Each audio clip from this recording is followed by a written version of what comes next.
Bienvenidos hermanos y amigos a Dejad al Aire.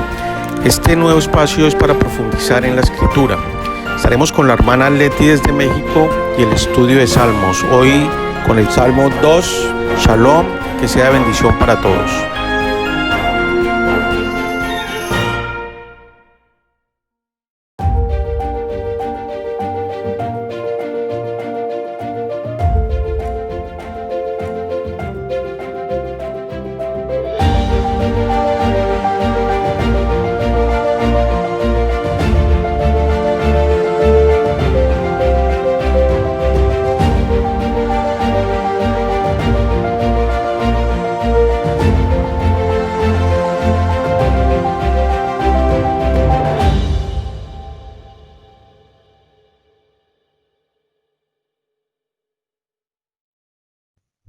Hola, hola, bendecido grupo, amados de mi Padre, amadas de mi Padre. Bueno, pues vamos a empezar a orar. Primero les quiero cantar algo. Shalom Aleichem, Malachei Shalom, Malachei Elyon, Mi Melech, Malachei Melachim, Hakadosh Baruch Hu. Bueno, después de haberles reventado los oídos, pues ahora sí vamos a orar. Padre, en este día tan hermoso que nos has regalado, tan bello, con el canto de las aves, la salida del sol, que este día, Padre, disfrutemos todos esos momentos tan agradables que tú nos regalas día con día, el aire, la lluvia, aún el calor, aún en medio de ese calor, Padre, tú nos cuidas, tú nos proteges porque tenemos un lugar a donde protegernos de todas las inclemencias de los tiempos, Padre. Te agradezco por este día, por cada día que tú nos regalas.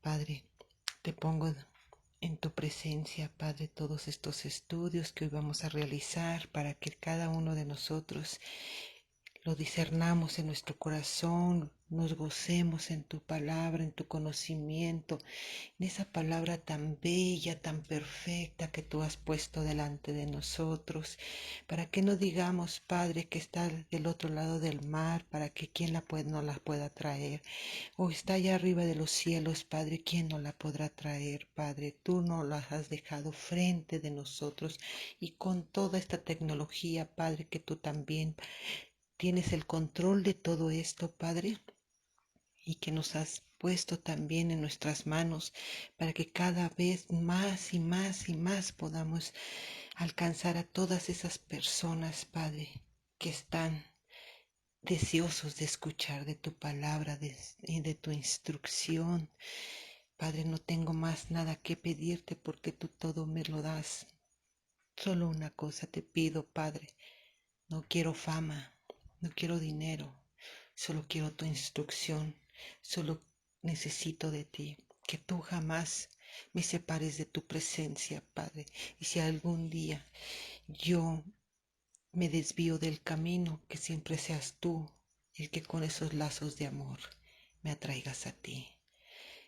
Te agradezco, Padre, en el nombre de tu Hijo amado, que es un nombre sobre todo nombre, y no hay otro nombre dado a los hombres y que hay aquí en la tierra, Padre, en que se deba de doblar rodilla, más que en el nombre de tu Hijo amado. Yo doblo mi rodilla delante de Él, Padre, en sus pies, a sus pies voy cada que necesito de ti, Padre, de tu consuelo, de tu amor, de tu bondad. Y te agradezco en ese nombre de tu amado Hijo, nuestro Salvador, nuestro Redentor. Amén. Bueno, pues vamos a leer primero lo que es el Salmo 2. Primero se los leo y ya después les doy la explicación. ¿Por qué se amontinan las gentes y los pueblos piensan cosas vanas? Se levantan los reyes de la tierra y los príncipes conspiran juntamente contra Adonai y contra su ungido, diciendo: rompamos sus ligaduras y echemos de nosotros su yugo. El que mora en los cielos se reirá, el Adón se burlará de ellos. Luego les hablará en su furor y los turbará con su ira. Yo mismo he ungido a mi rey sobre Sión, mi santo monte. Yo publicaré el decreto. Adonai me ha dicho, mi hijo eres tú, yo te he engendrado hoy. Pídeme y te daré por herencia las naciones y como posesión tuya los confines de la tierra. Los quebrantarás con cetro de hierro, como vasija de alfarero los desmenuzarás. Ahora pues, oh reyes, sed sensatos, admitid amonestación, jueces de la tierra. Servir a Adonai con temor y alegraos con temblor. Rendid pleitesía al Hijo, para que no se enoje y perezcáis en el camino, pues se inflama de pronto su ira. Bienaventurados todos los que en él confían. Este salmo ha tenido 3 cumplimientos, según los comentaristas. Es lo que está escrito en el segundo libro de Samuel, capítulo 5. Segunda de Samuel, capítulo 5, verso 1, lo vamos a leer hasta el verso 6. Obviamente lo vamos a leer todo, pero para irlo desmenuzando poco a poco. Dice así: vinieron todas las tribus de Israel a David en Hebrón y hablaron diciendo: henos aquí, hueso tuyo y carne tuya somos. Y aún antes de ahora, cuando Saúl reinaba sobre nosotros, eras tú quien sacabas a Israel a la guerra y lo volvías a traer. Además, Adonai te ha dicho: tú apacentarás a mi pueblo Israel y tú serás príncipe sobre Israel. Vinieron pues todos los ancianos de Israel al rey en Hebrón, y el rey David hizo pacto con ellos en Hebrón delante de Adonai, y ungieron a David por rey sobre Israel. Era David de 30 años cuando comenzó a reinar y reinó 40 años. En Hebrón reinó sobre Judá 7 años y 6 meses, y en Jerusalén reinó 33 años sobre todo Israel y Judá. Bueno, pues aquí vemos la similitud del rey David con el Mesías. El Mesías comenzó su ministerio a los 30 años. Entonces vemos que David es el que une las dos casas de Israel. Y es lo mismo que hará nuestro Mesías, unir las dos casas de Israel. Así que aquí estamos viendo un anticipo de lo que será cuando el Mesías venga a reinar sobre todo Israel. Y bueno, esto sucede cuando Saúl ya había muerto. Y seguimos en Samuel 5:6. Entonces marchó el rey con sus hombres a Jerusalén contra los jebuseos que moraban en aquella tierra, los cuales hablaron a David diciendo: tú no entrarás acá, pues aún los ciegos y los cojos te echarán. O sea, queriendo decir, David no puede entrar acá. Se estaban burlando de David, la ciudad de Jebús, la capital de los jebuseos, también conocida como la fortaleza de Sión. Esta ciudad estaba amurallada, así que era muy difícil de conquistar. Estaba entre valles, lo que ahora es la antigua ciudad de Jerusalén. Así que prácticamente era una ciudad difícil de conquistar. Y por eso se burlaban de David diciéndole que los ciegos y los cojos podrían resistir, pero aún así David se esfuerza y confía en su Adonai, en su Dios, en su Padre, y dijo, vean lo que les contesta en 2 de Samuel 5:7, pero David tomó la fortaleza de Sión, la cual es la ciudad de David. O sea, a partir de ese momento la fortaleza de Sión se convierte en la ciudad de David en el 5:8, que es lo que les dice. Y dijo David aquel día: todo el que hiera a los jebuseos suba por el canal y hiera a los cojos y ciegos aborrecidos del alma de David. Por esto se dijo: ciego ni cojo no entrará en la casa. Y que sigue diciendo en el 5:9 al 10. Y David moró en la fortaleza y le puso por nombre la ciudad de David, y edificó alrededor desde Milo hacia adentro. Y David iba adelantando y engrandeciéndose, y Adonai, Elohim de los ejércitos, estaba con él. Bueno, pues así que este es el momento en que se establece Jerusalén como la capital del reino, como Sión que conquista David. La palabra Sión es Sión, tiene un significado incierto, pero según algunos estudiosos de la etimología, tiene que ver con la palabra defensa. ¿Y quién es el que defiende a Israel? Pues es el creador del universo, el que mora en los cielos. Y una vez que David conquista a Sión, veamos lo que sigue en 2 de Samuel 5:11, y dice así: también Hiram, rey de Tiro, envió embajadores a David, y madera de cedro, y carpinteros y canteros para los muros, los cuales edificaron la casa de David. O sea, la famosa casa de cedro que David construyó en la ciudad de David, que actualmente se está excavando, se han encontrado lo que se supone son las ruinas de este palacio de cedro. Segunda de Samuel 5:12, dice así: y entendió David que Adonai le había confirmado le había confirmado por rey sobre Israel, y que había engrandecido su reino por amor de su pueblo Israel. Aquí entiende David que él había sido confirmado como rey, así que ya da por hecho que Adonai había cumplido su pacto y que él iba a gobernar no solo a las 12 tribus, sino sobre todo el Medio Oriente y sobre todas las naciones, que es lo que veremos en el Salmo 2. Seguimos en 2 de Samuel y vamos a leer desde el capítulo 5, verso 13 al 16. Y tomó David más concubinas y mujeres de Jerusalén, después que vino de Hebrón, y le nacieron más hijos e hijas. Estos son los nombres de los que le nacieron en Jerusalén: Samúa, Sobab, Natán, Salomón, Ibar, Elisúa, Netej, Jaifa, Elisama, Eliada, Elifelet. Y aquí vemos lo que sucede. Ya que una vez está gobernando David sobre Jerusalén, ya que Adonai le entrega el reino, está por entregarle todas las naciones. Veamos qué hacen los enemigos, los que vencieron a Saúl y a Jonatán y a su ejército. Segunda de Samuel 5:17 al 18. Oyendo los filisteos que David había sido ungido por rey sobre Israel, subieron todos los filisteos para buscar a David, y cuando David lo oyó, descendió a la fortaleza. Y vinieron los filisteos y se extendieron por el valle de Refaim. Esto es muy interesante, porque dice que todos los filisteos se extendieron por el valle de Refaim.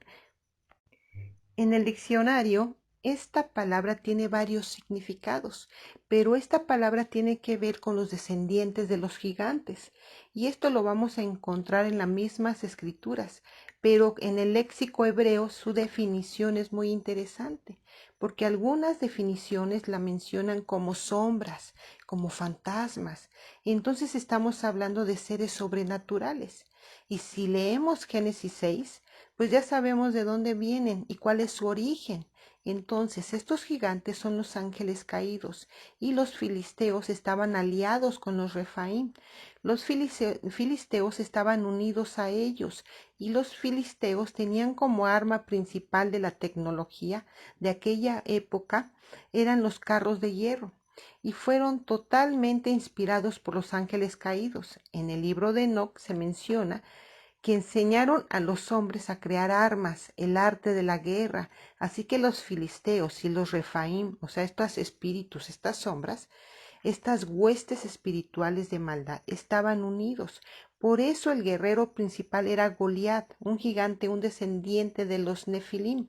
La batalla de Goliat representa la batalla final de los hijos de luz y los hijos de las tinieblas. Los hijos de las tinieblas representando a todos los que se corrompen con Satanás y todo su séquito de ángeles caídos. Y cuando veamos el Salmo número 2, vamos a ver que está hablando de todo este contexto. Así que vienen los filisteos a hacer guerra contra David, y dice que se extendieron por el valle de Refaim. O sea, se unen con todos estos Refaim, y entonces dice la escritura que David consulta con Adonai. Por eso es muy importante que siempre, en todo momento, consultemos a nuestro Padre Celestial. Y así como David entendió que más que una lucha militar era una lucha espiritual. Seguimos en 2 de Samuel 5:19 al 21. Entonces consultó David a Adonai diciendo: ¿iré contra los filisteos? ¿Los entregarás en mi mano? Y Adonai respondió a David: ve, porque ciertamente entregaré a los filisteos en tu mano. Y vino David a Baal-Perasim, y allí los venció David, y dijo, quebrantó Adonai a mis enemigos delante de mí como corriente impetuosa. Por esto llamó el nombre de aquel lugar Baal-Perasim, o sea, el Adón que quebranta, el Señor que quebranta, el Dios que quebranta. Bueno, vale, Señor. Y dejaron allí sus ídolos, y David y sus hombres los quemaron. Esto quiere decir que estos filisteos adoraban a los Refaim, a estos demonios. El apóstol Pablo dice que detrás de cada ídolo hay legiones de demonios, así que las estatuas, las imágenes y todo que tenga que ver con culto y adoración están estas potestades demoníacas. Y es interesante, porque la religión de los filisteos honraban al dios Dagón, el pececito, y toda la vestimenta y el sacerdocio de Dagón. Si analizamos la vestimenta y el culto, es muy parecido al culto de la Iglesia Católica. Solo es cuestión de buscar en internet cómo era la vestimenta de los sacerdotes de Dagón y compararla con la vestimenta de los sacerdotes católicos. Y si analizamos todo lo que hizo el Imperio Romano con la casa de Judá, podremos entender cómo está relacionado con el libro de Samuel capítulo 5. Y veremos entonces que ahí se cumple por segunda vez el Salmo 2. Uno es con David y el segundo es cuando Roma persiguió a los judíos. Entonces vemos que el primer cumplimiento de esta profecía es cuando los filisteos se levantan en contra de David y David los derrota. Segunda de Samuel 5:21 al 25. Y los filisteos volvieron a venir y se extendieron en el valle de Refaim. Y consultando David a Adonai, él le respondió: no subas, sino rodéalos, y vendrás a ellos enfrente de los balsamares, y cuando oigan ruido como de marcha por las copas de las balsameras, entonces te moverás, porque Adonai saldrá delante de ti a herir el campamento de los filisteos. Y David lo hizo así, como Adonai se lo había mandado, e hirió a los filisteos desde Gebá hasta llegar a Geser. Aquí concluye la profecía del Salmo 2. Recordemos que dicen algunos comentaristas que se ha cumplido 3 veces. Ahora vamos al segundo cumplimiento. Vamos al libro de los Hechos. Leamos Hechos 4:1 al 4:4. Hablando ellos al pueblo, vinieron sobre ellos los ministros, los sacerdotes, con el jefe de la guardia del templo y los saduceos, resentidos de que enseñasen al pueblo y anunciasen en el nombre del Mesías la resurrección de entre los muertos. Y les echaron mano y los pusieron en la cárcel hasta el día siguiente, porque era ya tarde. Pero muchos de los que habían oído la palabra creyeron, y el número de los varones era como 5,000. Aquí ya se están multiplicando la comunidad de creyentes, llamados los del camino o los llamados fuera. Aquí, después del milagro que sucede en la capital, en el capítulo 2, en el día que se derramó el Ruach HaKodesh, el Espíritu Santo, y en el capítulo 3, Pedro y Juan hacen la sanidad de un cojo en el templo que se llama La Hermosa, y son arrestados por estar predicando acerca del Mesías. Y aquí en el capítulo 4, a pesar de que los sueltan de la cárcel y empiezan otra vez a enseñar, y dice que se convierten como 5,000. Ahora sigamos en Hechos 4:5 hasta el 11. Aconteció al día siguiente que se reunieron en Jerusalén los gobernantes, los ancianos y los escribas, y el sumo ministro, el sumo sacerdote Anás, y Caifás, y Juan, y Alejandro, y todos los que eran de la familia de los sumos ministros.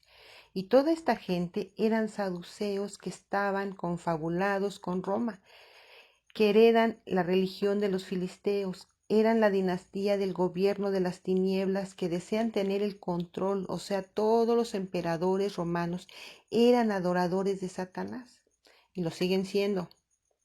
Adoraban y adoran las mismas entidades que en su momento adoraron los filisteos, los babilonios, los griegos, los egipcios, y dice que se juntan todos. Hechos 4:7, ahora sí al 11. Y poniéndolos en medio les preguntaron: ¿con qué potestad ¿O en qué nombre habéis hecho vosotros esto?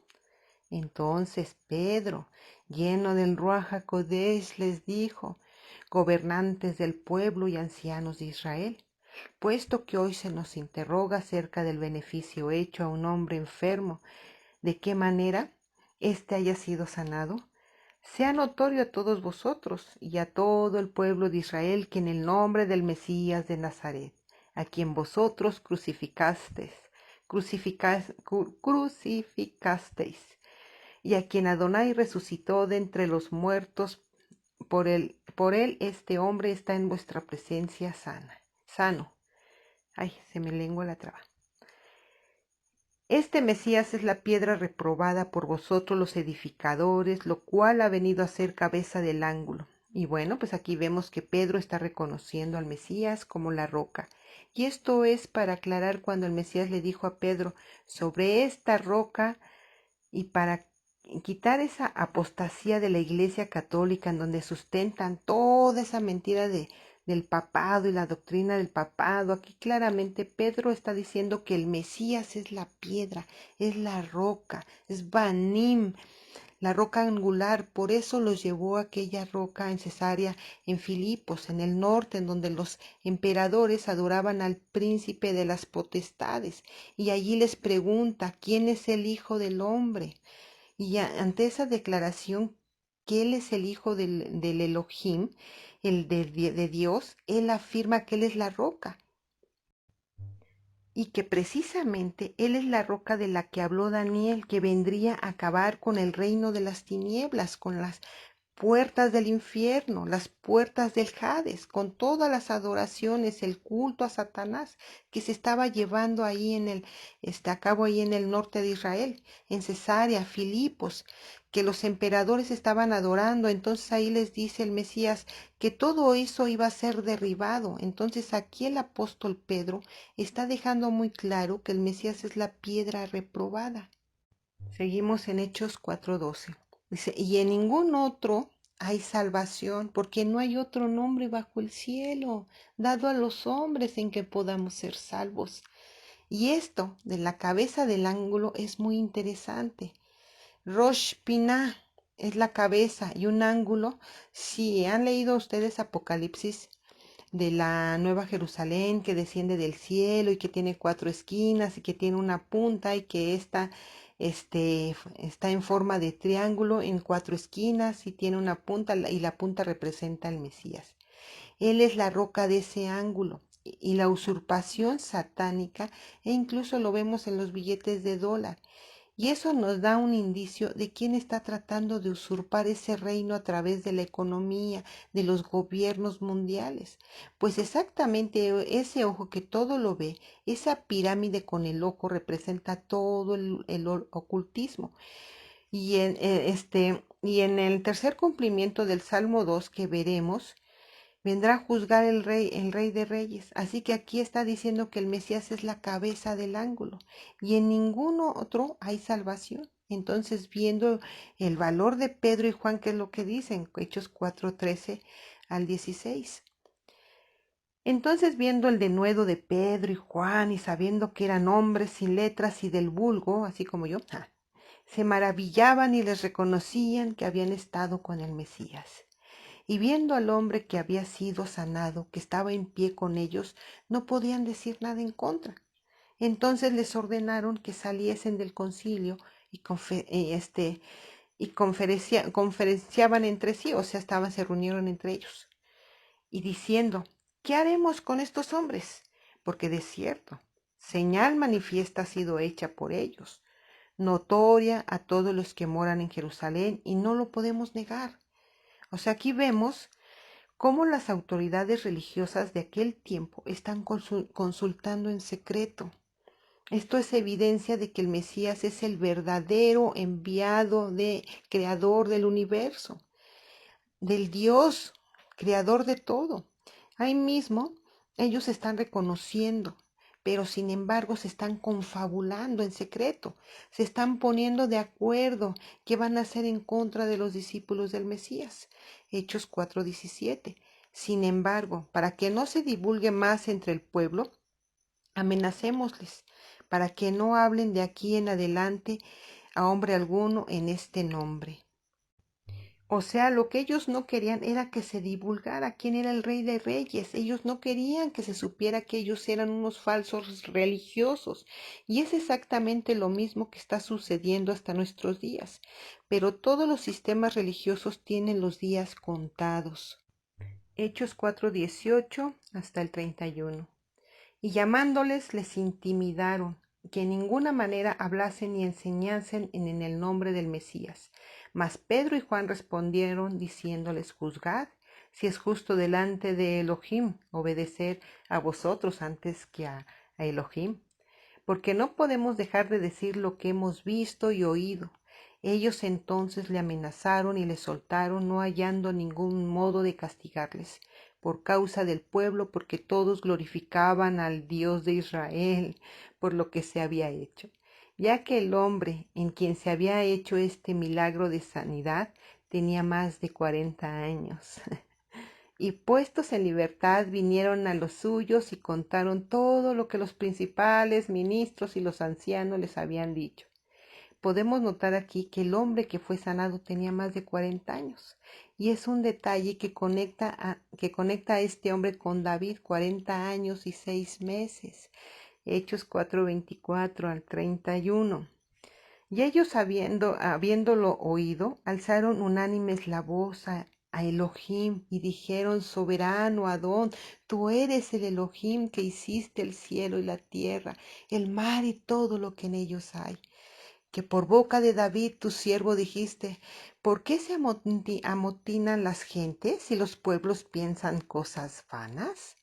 Se reunieron los reyes de la tierra y los príncipes se juntaron en uno contra el Adón y contra su ungido, porque verdaderamente se unieron en esta ciudad contra tu apartado, tu separado hijo, Yahshua, a quien ungiste.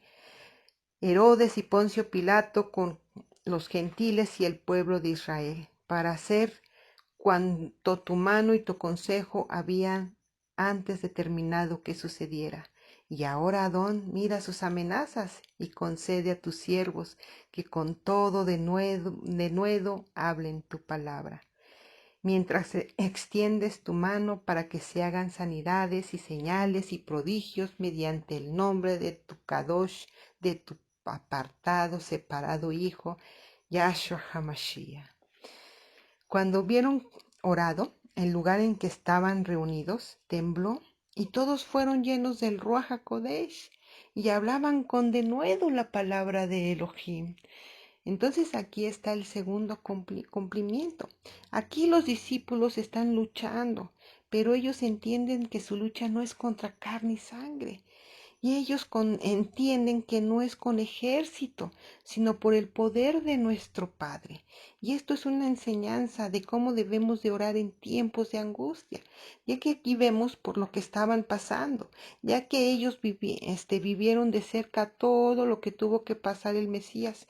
Y el Mesías les dijo que todo lo que le hicieran a él, se lo harían a ellos. Así que tenemos que orar y poner nuestra confianza en nuestro Padre Celestial, para cuando lleguen esos tiempos de persecución y angustia.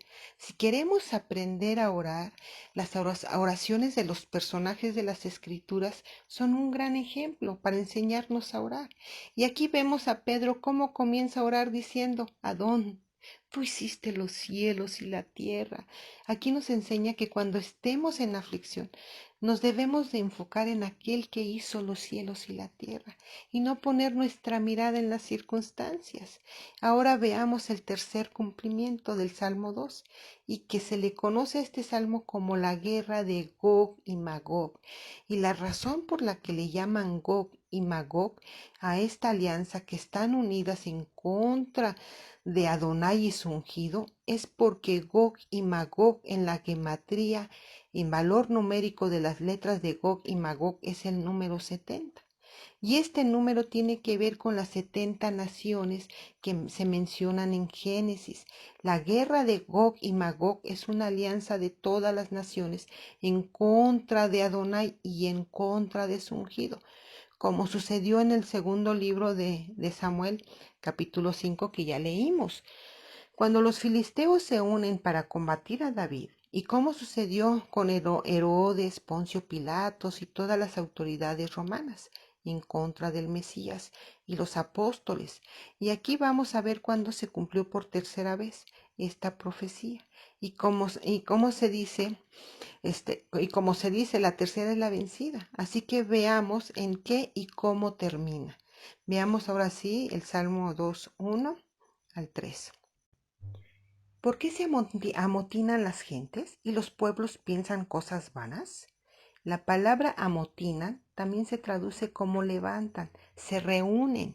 Y la palabra gente, que en realidad en hebreo son naciones, quiere decir que por qué se amotinan las naciones y los pueblos.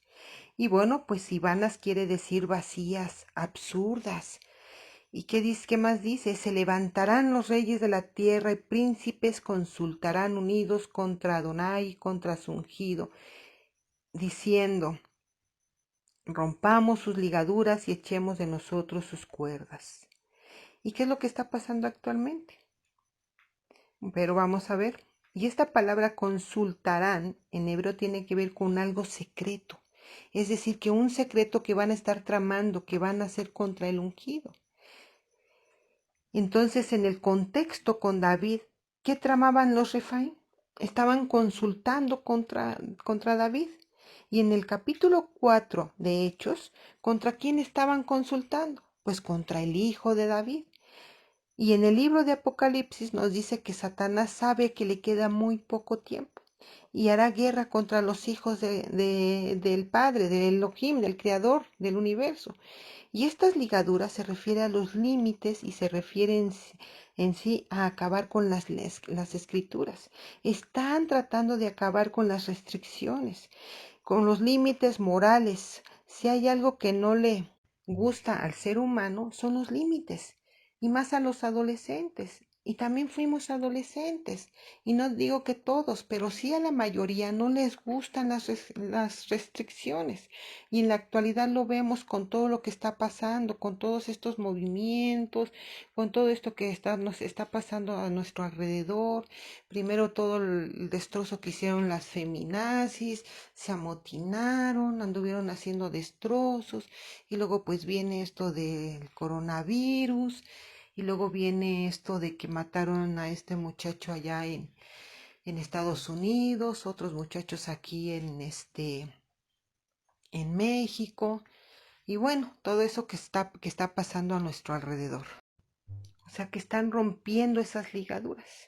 Quieren cambiar, quieren romper los límites, todo lo que tiene que ver con las escrituras, que quieren ser libres desde su perspectiva, que lejos de ser libertad se convirtió en libertinaje, ya que el mismo Mesías dijo que el que guarda sus mandatos son libres, pero todos estos movimientos satánicos, por así decirlo, solo esclavizan a la humanidad. Así que aquí las naciones están diciendo, rompamos sus ligaduras. Pero veamos el siguiente verso, en el verso 2:4. El que mora en los cielos se reirá, el Adón se burlará de ellos. Este verso es todo lo contrario del verso 1 que dice, ¿por qué se amotinan las naciones? O sea, toda la gente y los pueblos y piensan cosas vanas. O sea, se reúnen en sus manifestaciones pidiendo el aborto, las drogas, el sexo libre, y hay de aquel que esté en contra de todo esto. Y justamente se está llamando a lo malo bueno y a lo bueno malo. Pero vean la actitud de nuestro Padre, de nuestro Creador. Dice que el que mora, esta palabra también se traduce como el que se sienta. El que está sentado en los cielos se reirá. A comparación de las naciones que se están levantando, que están muy activos, muy activistas, queriendo romper con los límites establecidos por el Padre. Pero también tenemos que recordar que el Padre, todo esto, Él todo está en control, todo esto lo está permitiendo con un propósito. O sea, Él no está preocupado. Dice que Él está sentado en los cielos, se reirá, o sea, le parece un chiste, Él se burlará de ellos, que dice en el Salmo 2:5. Luego hablará a ellos en su furor y los turbará con su ira.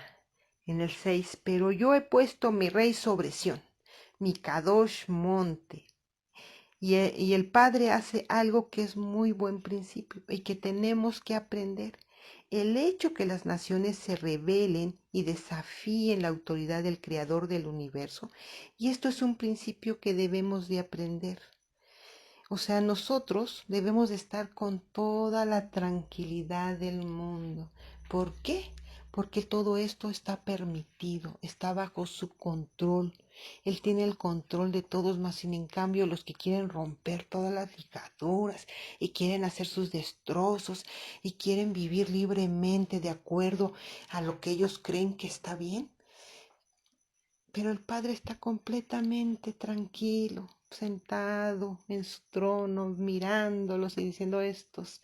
En cualquier momento Él puede mandar la destrucción. Y también como padres y como abuelos debemos de aprender esto, ¿eh? Y es que la rebelión nunca debe de ser recompensada, porque el Creador jamás recompensa al rebelde ni al que se exalta. Está claramente escrito que el que se exalta será humillado y el que se humille será enaltecido. Y como las naciones están teniendo una actitud rebelde, desafiante, están desobedeciendo, están desafiando al Creador del universo. Entonces, ¿qué es lo que dice el Padre? Quieren, por las malas, no se quieren someter a mi reinado, a mi reino de paz, de compasión, de justicia, no quieren todo lo bueno que yo les puedo dar, pues entonces conocerán mi ira. Por eso les dice que les hablará a ellos con furor y los turbará con su ira. Y sigue diciendo, yo he puesto mi rey sobre Sión. Así que dice, están en contra de mi rey, del que yo establecí en Sión. Están en contra de aquel que yo claramente reconocí como el rey de reyes, el de la dinastía de David. Pues yo ahora he puesto mi rey sobre Sión y mi santo monte. Veamos en Salmo 2:7. Yo publicaré el decreto. Adonai me ha dicho, mi hijo eres tú, yo te engendré hoy. Así que ahora que ustedes, le está hablando a las naciones, se han puesto en mi contra, yo voy a publicar mi decreto. Públicamente yo voy a decretar. Mi Adón me ha dicho, mi hijo eres tú. O sea, David está diciendo, así que ahora se están oponiendo a mi reino, pero a pesar de que se están oponiendo a mi reinado, a mi dinastía, pues Adonai me ha dicho, mi hijo eres tú, yo te engendré hoy. Así que no importa lo que digan las naciones, no importa toda la oposición que haya. El Creador ha establecido a David como su hijo, como el que ha de reinar. ¿Y por qué? Porque Adonai determinó que David y un hijo de David se sentará en el trono de Israel para que gobernara el pueblo de Israel y a todas las naciones. Simple, porque David tiene un corazón conforme al del Padre. Eso no quiere decir que David era perfecto. Todos conocemos la historia de David y sabemos que era una persona que pecó y que tenía muchos errores y graves errores que cometió David. Pero, ¿cuál fue su actitud? ¿Qué le hizo heredar el trono y tener la promesa divina del reinado eterno? Fue su actitud de humildad, de sencillez, de reconocer al Creador del universo como su único rey, como su único guía, como su única instrucción, su única autoridad. Él no desafiaba nunca al Padre, nunca tampoco buscó justificantes, a diferencia de Saúl que fue desechado. Y David cuando pecaba o se equivocaba, él siempre manifestó una actitud humilde. David tuvo toda la autoridad cuando vino el profeta Natán a hablarle de su pecado. David pudo haber mandado matar al profeta y quedarse con su pecado, pero David se humilló, reconoció su pecado, y lo podemos ver en los Salmos 51 y 32, para ver el resultado de la exhortación que le hicieron a David ante su pecado. Así que tenemos a un varón conforme al corazón del Creador. Por cuanto él tenía esa actitud de humildad y que muestra los atributos divinos, por eso Adonai le dice, tú eres mi hijo. Así que tenemos los atributos divinos, entonces seremos llamados, ahora que si tenemos los atributos divinos, entonces seremos llamados hijos del Elohim viviente. Qué hermoso, qué bello. Por eso es que el Mesías fue llamado Hijo de Elohim, con poder por la resurrección de los muertos, porque Él estuvo dispuesto a humillarse hasta la muerte y muerte de cruz. Así que el Mesías también manifiesta los atributos divinos. Y entonces una vez más que nos humillamos y reconocemos que el único que tiene todo el poder y somos obedientes como David, el nombre David significa amado. Salmo 2.8. Dice, pídeme y te daré por herencia las naciones y como posesión tuya los confines de la tierra. O sea, todo el mundo, o sea, no solo te daré las 12 tribus de Israel, sino todos los confines de la tierra. 2.9. Los quebrantarás con vara de hierro, como vasija de alfarero los desmenuzarás. Esta es la recompensa de confiar en tu Creador, la recompensa de tener un corazón como el de David. Y aquí le asegura que le va a dar el reino eterno, que, que le va a dar los límites de la tierra. Y es porque David guardó sus mandatos. Por eso es que lo pone como el rey eterno, porque él ya sabe que él va a hacer lo que le diga. Por eso le dice, pídeme y te daré por herencia las naciones y como posesión tuya y los confines de la tierra. Y aunque el Padre no le interesa si le obedecemos o le desobedecemos, ya que el único que va a pagar las consecuencias del pecado, de la transgresión, somos nosotros mismos. Si le obedecemos, pues qué bien para Él. Bueno, bien para nosotros, porque vamos a tener nuestra recompensa. Pero si le desobedecemos, tampoco a Él no le interesa. O sea, no le interesa si le desobedecemos, porque a fin de cuentas, toda la escritura es individual. Los mandatos son individuales. Cada quien daremos cuentas de todo lo que nosotros hagamos.